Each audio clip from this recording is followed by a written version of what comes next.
c'est parti pour notre quintet. Primula Braza, le numéro 14 ne court pas. Très bon départ du rentrant. Vic de la Ferme avec également Altesse du Bannet. On est très bien parti également avec l'Overface qui accélère maintenant et qui va tenter de se rabattre avant d'aborder dans le premier tournant, même si pour l'instant il est contré. BPAM n'a pas cherché à partir très vite et se retrouve maintenant parmi les derniers, en compagnie également du favori Abydos du Vivier. Jean-Michel Bazir qui cherche un peu sa place. Il y a un cheval fautif, il faut l'éviter. Ouais, il s'est accroché. Ah là là là là.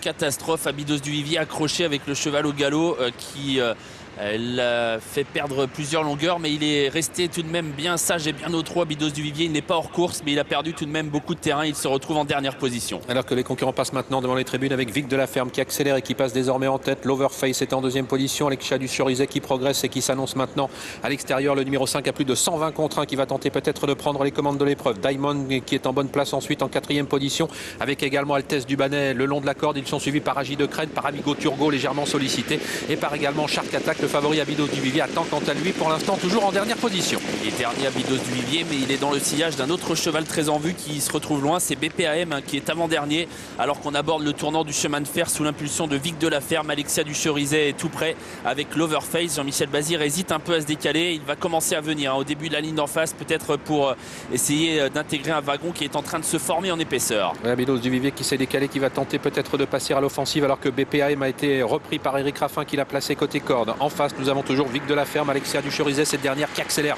et qui va tenter de prendre le meilleur maintenant avec en troisième position le numéro 7, l'Overface. Diamond bien placé, faute du numéro 3, Vic de la Ferme. Altesse du Bannet qui vient ensuite quatrième devant Amigo Turgot, Agi de Crène, Shark Attack très près les uns des autres avec également Ultimo 20.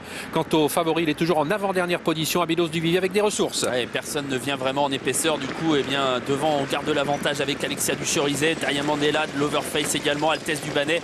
Faute de Shark Attack, Brian James n'a pas ses aises, tout comme Twitter. Abydos du Vivier est toujours très loin. Alors qu'ils sont à moins de 500 mètres de l'arrivée désormais, Alexia du Cerizet, Diamond, l'Overface, Altesse du Bannet qui trotte pour l'instant aux 4 premières places. Agi de Crène qui commence maintenant à se décaler tout à l'extérieur. Quant à Abydos du Vivier, il va tenter de tracer une belle ligne droite. Diamond qui prend l'avantage à l'entrée de la ligne droite avec Altesse du Bannet, Agi de Crène qui lutte ensuite pour les places à la corde, l'Overface qui est là, King Sir qui va tenter de venir chercher quelque chose, Amigo Turgot également qui lutte pour les places. C'est trop dur pour Abydos du Vivier qui a été malchanceux en début de parcours et c'est Diamond qui va remporter ce quintet plus certainement. Diamond sollicité jusqu'au bout qui va garder le meilleur. King Sir Agi de Crène qui lutte pour les places.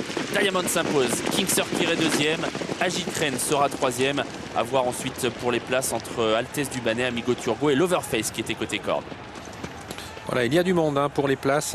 Pour la victoire, pas de problème. C'est Diamond qui s'est montré le plus fort à l'arrivée de ce quintet. Deuxième place pour King Sir qui a remarquablement terminé. Les étrangers donc, qui ont pris les 2 premières places. J'ai l'impression qu'Agi de Crène sera troisième. L'Overface peut-être quatrième. Le numéro 7. À voir quand même avec d'autres concurrents. Amigo Turgot. Amigo Turgot. À la photo. Certainement le 7. 4. Ouais. Le 4.